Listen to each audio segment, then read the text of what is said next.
Roar! Ew.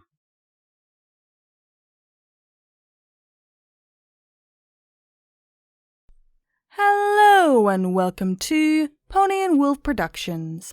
Today we'll be reading The Paradox of the Ravens, written by VitalSpark.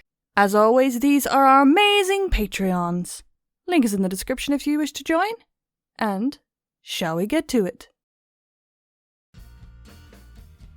Just as Twilight Sparkle shelved the last book, a shower of shattered glass cascaded onto her head.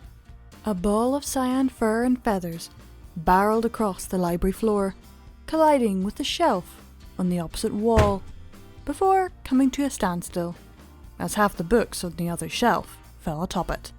Twilight carefully stepped through the broken glass and started picking up the books. Rainbow, I don't see why you can't just use the front door like every pony else. Doors aren't my style, nerd, Rainbow Dash explained, standing up, folding her wings carefully, and rubbing the back of her head, where a particularly voluminous book by Colt Gustav Amble had landed. Twilight's horn lit, and the shattered glass reassembled into a window, slotting itself perfectly into the Pegasus-shaped hole that her friend had left in her wake. So annoying, she mumbled to herself.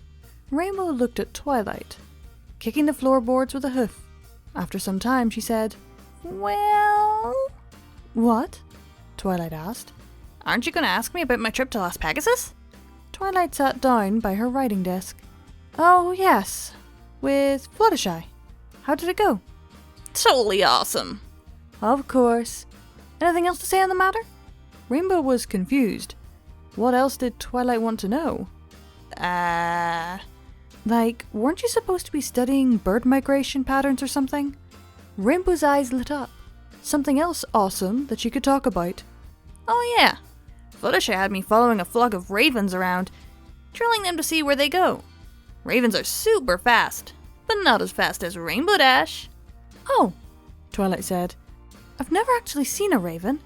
Read about them in Edgar Allan Poe's books, but never seen one." They're just black birds, Twilight. Nothing special." "Are they all black?" Twilight asked. Rainbow shrugged. "Head to toe." Twilight shook her head. No, you misunderstand me. Is each individual raven black?" "Yeah, sure," Rainbow replied. "But how can you be sure?" Rainbow sensed another one of Twilight's talks coming on and didn't like it. "I don't know. They just are. Every raven I've seen is black." Twilight stood up and emerged from behind her writing desk and began pacing the floor. "Let us examine the proposition all ravens are black." Rainbow groaned. Twilight continued. "Now you see a raven, and it's black. This does not prove our proposition." "Your proposition?" Rainbow interrupted. "Our proposition. It doesn't prove our proposition. But it is evidence in support of it, right?" "I guess," Rainbow said. "Until see a white raven anyway." "Well, yes," Twilight replied. "Exactly. That would entirely disprove our proposition. Very good, you're learning." Rainbow rolled her eyes and Twilight continued. "But you haven't seen a white raven. Every raven you've seen has been black. Every time you see a black raven, it is added evidence to support our proposition.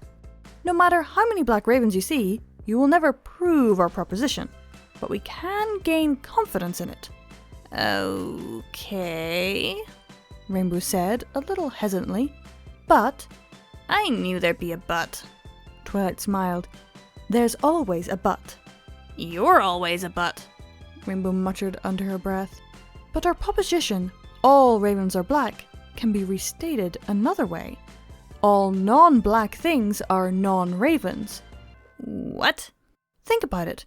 It's saying the same thing. If all ravens are black, then logically, anything that isn't black cannot be a raven, right?" Rainbow scratched her head. "I guess."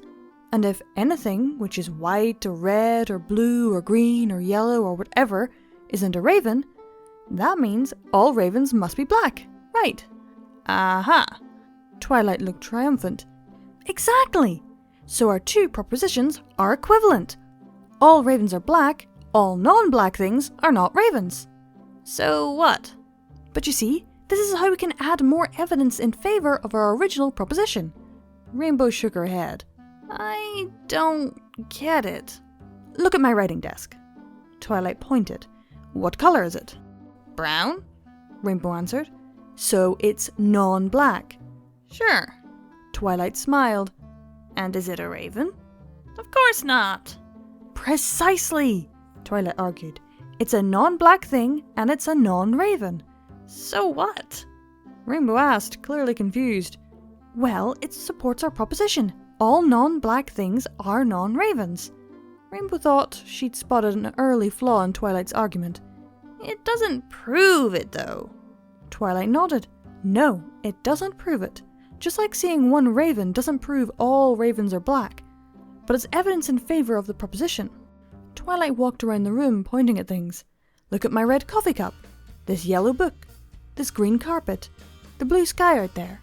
All of that is evidence in favor of our proposition that all non-black things are non-ravens. But this bookmark is black and it isn't a raven, Rainbow pointed out. Yes, the bookmark is black, but our second proposition doesn't talk about black things. It talks about non-black things. All non-black things are non-ravens. So a black bookmark doesn't add any evidence for or against the proposition. Rainbow admitted defeat on this small matter. Yeah. So, by walking around this room, we find quite a lot of evidence that all non-black things are non-ravens, right? So what? Rainbow asked.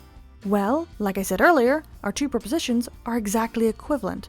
If all non-black things are non-ravens, then all ravens are black. And?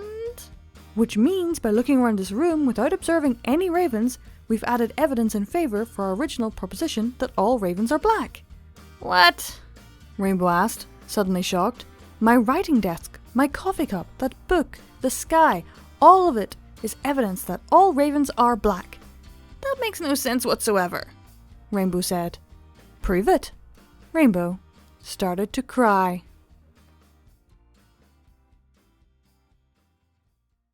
Okay, that was kind of difficult to read overall because of one simple thing.